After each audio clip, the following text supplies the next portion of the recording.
3, 4. That's fourth gear, everybody. Hey, good morning, everybody. It's a beautiful Saturday morning here in Oakland. It is the, what is this, May 26th? No, sorry, 25th. And this is my fourth time riding the bike, but my third time trying to make this specific video. And so what I want to talk to you guys today about is like adjustments you have to make when coming from a super sport bike like a ZX10R or even any standard road bike like a Ninja 650R or 650 to a super sport, to a, sorry, not a super sport, to a Supermoto. I'm probably going to mix those up a couple more times, so just bear with me. So I tried making this video a couple days ago, but I accidentally turned the audio off on the camera, and at that point I was still connecting the microphone to the camera, so I had no audio in that video. Then I tried again to make it yesterday, but what can I say about that? I got this new Tascam voice recorder that, you know, sits in my pocket like you see other motovlogs have recommended, and the audio was way modulated. I think because I was kind of like screaming in the mic, and the mic is kind of like right by my mouth, so I really shouldn't be screaming, but you know, it's hard to contain my emotions on this bike. There's just it's just been so much fun.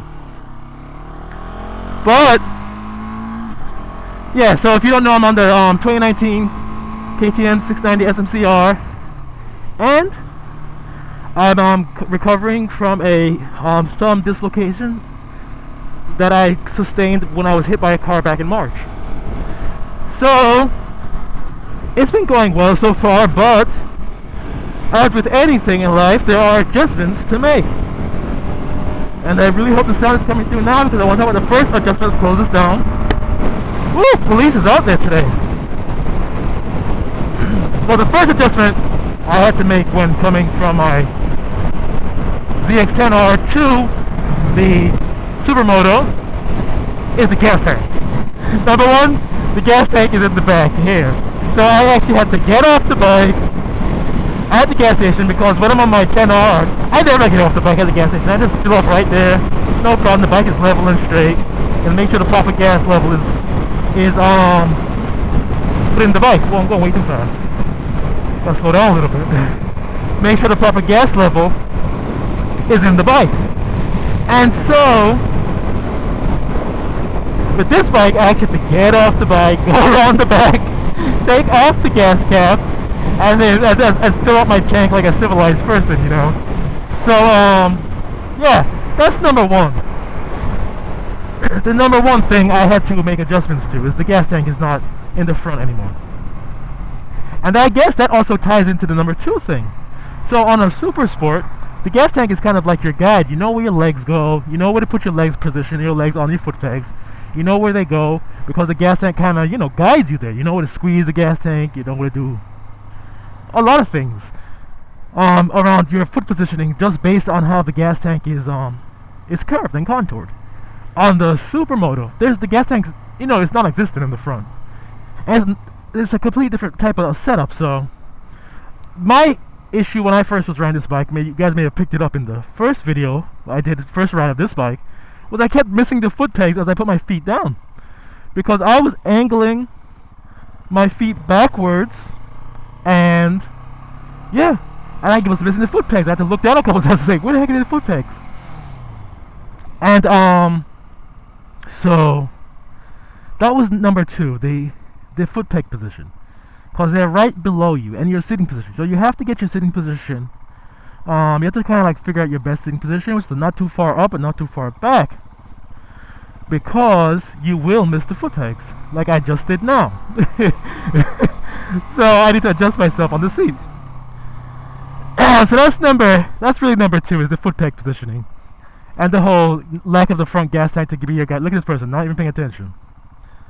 Gotta love it. Cell phones. So anyway, what's number three? Number three, I say, would be the acceleration.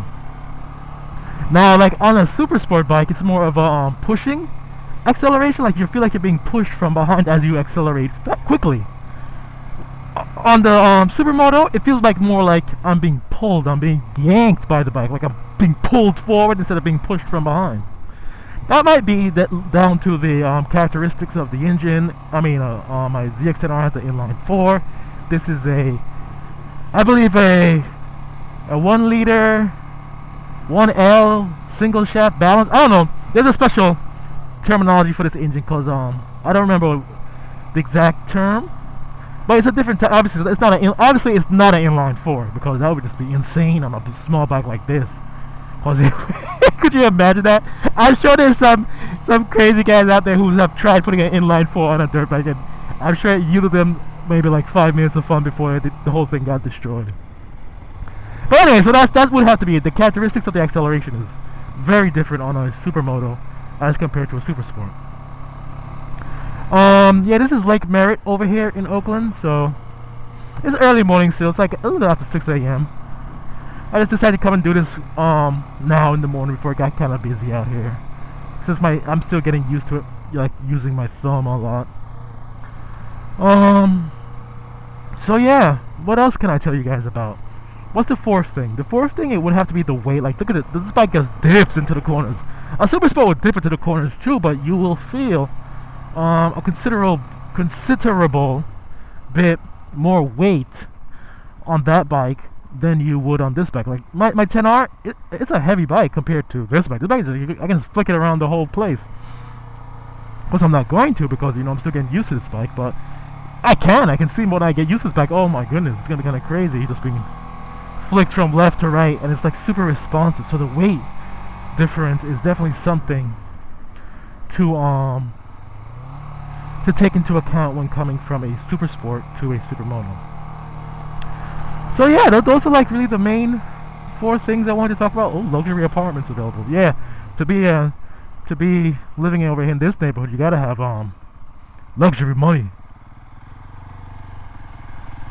I don't want to be burning the rubber around this too much. I see a lot of cars having a lot of fun out here. Yeah, they do that sideshow stuff over here. But yeah, so that's really the 4 things I want to talk to you guys about today. And we'll just take a little stop right here about the characteristics of switching from a Supersport to a Supermoto. Some of the things that I had to make adjustments to in the end. And some of you have been asking, like, look at this beautiful lake out here. It's nice to just get out here and ride sometimes. Some of you have been asking, like, what's my thumb really like how's the injury coming along? I'll show you guys actually, because I didn't get a chance to show you previously because I had to block out the whole area where my house is. So this is really how my thumb looks right now. It looks fine. Hopefully it's on camera. It looks fine. I could like do that, but like to get to the 4th finger, it's a bit more of a challenge. Like I can't even make a fist without it hurting. Like down here, this is where the bone was dislocated. So yeah. Luckily I didn't need surgery for it. I was just in the cast for 2 months, and ouch, that hurts going back in. I was in the cast for 2 months, and so far so good. But yeah, here's the beautiful 690 SMCR again, as you guys can see. I got 37.3 miles on it. Still trying to get to that break-in number of 600 plus. Around 630, I think it is. So, yeah. Oh, I guess another bonus thing I could say for the adjustments is this bike is tall. Like, when I was riding yesterday, there were more cars on the road, so I was able to do a little bit of lane splitting again. And yeah, I'm just like towering over these cars. Just like on my Supersport, I'm like almost at eye level with the cars, you could say. But you're a little taller. But this is just like, wow, I'm sitting on the roof of their car. So that's, that kind of gives me some kind of comfort. Like, hey, maybe this time they'll see me. They won't just run into me. But then again, like on a motorcycle, with how people are these days, everybody's on edge. So like if they're gonna come over and not care. So I never like want to say to like rest on your laurels that, oh hey, I have a loud pipe and they can hear me, or I'm wearing all this laser light gear so they can see me or whatever, you know, because they don't see you because people are distracted, people are irritated, people are texting away, and yeah, if they're gonna come over, they're gonna come over because my 650, it had a Yoshimura pipe on it, and it was loud. So I definitely know the guy who hit me saw me. No, he didn't see me. He definitely heard me, but he made a decision that he's gonna come over no matter what. And then that jerk just never stopped. He just kept going. I never put the video online because some of you guys might be wondering. I gave it to the police and my insurance company, so I was discounted as not being at fault for the collision. Clearly, because I was hit by the car. It wasn't me. I wasn't fooling around. I wasn't speeding or anything. I was just coming off from a red light, and the car just turned right into me.